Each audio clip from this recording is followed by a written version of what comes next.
Dalvaris Godjo, bonjour. Vous êtes économiste et géostratège. Depuis janvier 2024, les cours du cacao sur le marché ont incroyablement évolué au Cameroun. Lors de la campagne 2022-2023, le prix maximum payé aux producteurs était de 1480 francs le kilogramme. Soudainement, l'on se retrouve à 5200 francs le kilogramme. Comment justifier cela? Le Cameroun est soumis aux oscillations ou aux variations de prix sur le marché, ce qui fait qu'actuellement, comme il y a un déficit au niveau de la production de cacao sur le marché international, les prix aussi de manière extrêmement positive, et cela est profitable aux cacaoculteurs camerounais.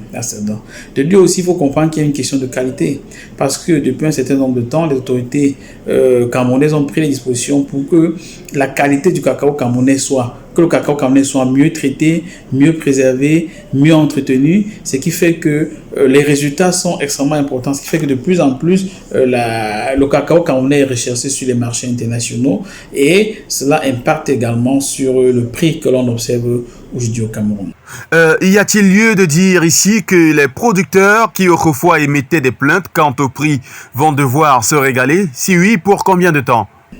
Oui, les cacaoculteurs ont raison de se réjouir, d'autant plus que dans le passé, ils ont été soumis à un certain nombre de difficultés. Mais aujourd'hui, étant donné que le prix connaît une hausse considérable, cela impacte positivement sur leurs revenus. Et cela pourra aussi encourager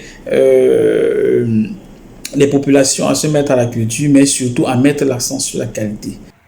Dalvaris Godjo, comme paradoxe, alors qu'au Cameroun, les cacaoculteurs peuvent faire la fête, il y a qu'en Côte d'Ivoire, le prix du même produit est compris entre 1000 et 2000 francs CFA. Est-ce un problème de qualité?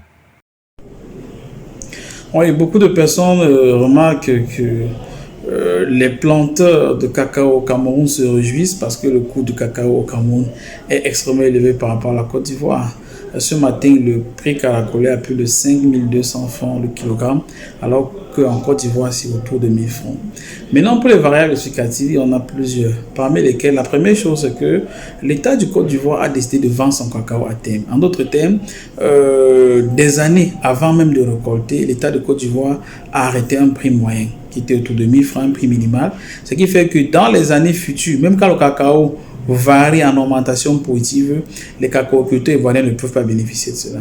Mais surtout, n'oublions pas que dans la filière ivoirienne, il y a beaucoup d'intermédiaires aussi. En d'autres termes, le producteur ivoirien ne vend pas son produit directement à l'industrie. Il y a plusieurs intermédiaires, alors qu'au Cameroun, il y a des chances que tout producteur puisse vendre son produit directement aux industriels, ou au moins autour à un seul intermédiaire. Donc ce sont les éléments qui peuvent justifier cela. Dalvaris, avez-vous le sentiment que l'industrialisation du cacao localement peut être un élément catalyseur pour la fluctuation pérenne du prix? Face à ces deux situations aux antipodes, y a-t-il lieu de dire que les gouvernements ont le rôle à jouer dans la fixation des prix du cacao?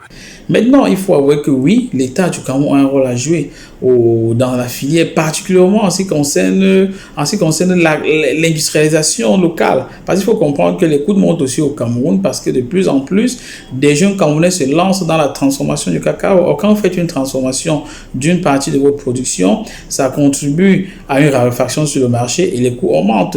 Mais en dehors de cela, il y a une plus-value, premièrement parce que quand il y a des petites unités de transformation au Cameroun, ça permet de créer des emplois, ces emplois qui payent les impôts à l'État, mais surtout il y a une plus-value, c'est-à-dire un sac de cacao, par exemple 1 kilo de cacao qu'un Camerounais vend à 5000 poussières, quand vous allez acheter cette même quantité de cacao pour le chocolat à la pâte à tartiner, c'est beaucoup plus cher, donc pour dire que l'État a le rôle de participer à une industrialisation effective de la filière cacao. Si on continue à le faire, on va pouvoir assister à des prix considérables. Ça veut dire que même au niveau de l'oscillation, on ne peut pas être totalement soumis au prix de l'oscillation en international. Pourquoi? Parce qu'on aura une possibilité de transformer sur le plan local. Et quand on transforme sur le plan local, il y a une plus-value sur le plan local qui peut participer au dynamisme de l'économie camerounaise. Mais l'élément principal, c'est que la Côte d'Ivoire vend les récoltes qu'elle n'a pas encore à un prix moyen, à un prix plancher bas, alors que le Cameroun ne vend pas à un prix plancher bas, laisse qui est une variation,